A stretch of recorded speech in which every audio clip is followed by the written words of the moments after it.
Good evening. Tonight, Ukraine's president remains defiant, even as invading Russian forces push deeper into his country. Again today, Volodymyr Zelensky pleaded for more help from the U.S. and international allies, including a no-fly zone over Ukraine. Today near Moscow, Russian President Vladimir Putin warned the West that move would be an act of war. And in Ukraine, the fight is intensifying. This video reportedly showing a Russian cruise missile exploding after being intercepted by Ukrainian air defenses, while this residential building in the city of Irpin was reportedly hit by a Russian missile.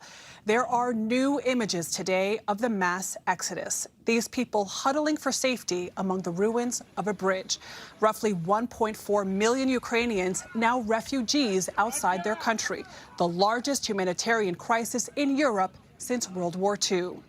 Chris Livesay is in the city of Lviv in western Ukraine. He leads us off tonight with the very latest.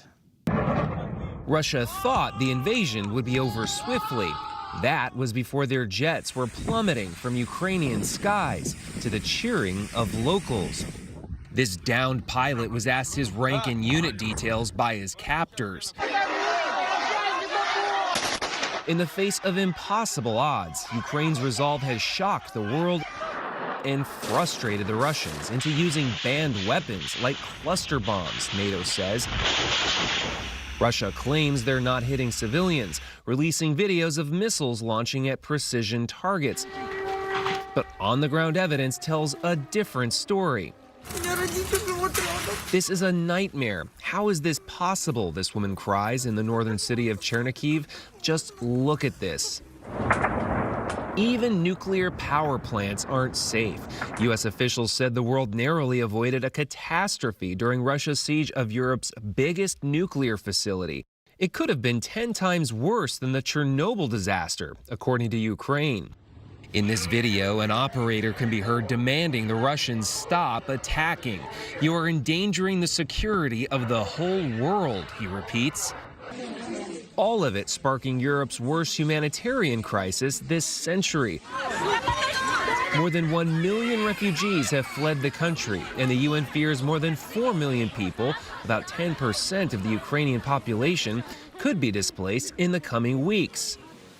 Dozens come to this shelter here in the western city of Lviv before leaving the country. That's 4-year-old Andrei, exhausted after 20 hours of sleepless escape. His father stayed behind in the captured city of Kharkiv. Now he only has his mom and big brother. Every day begins with a text to our relatives. We ask, "Are you alive?" Chris Livesay joins us from Lviv. Chris, more than 1 million Ukrainians have already fled the country. Can you put that into perspective for us? Well, it is an astounding number, one that's already on par with the people who were displaced from Iraq, Syria, and Afghanistan in 2015. And it's going to get a lot worse. According to the UN, they fear that as many as 4 million people could be displaced in the coming months. We're only a week into this thing so far. And Chris, you know, as Russia appears to be gaining momentum, how are Ukrainians that you're talking to on the ground feeling?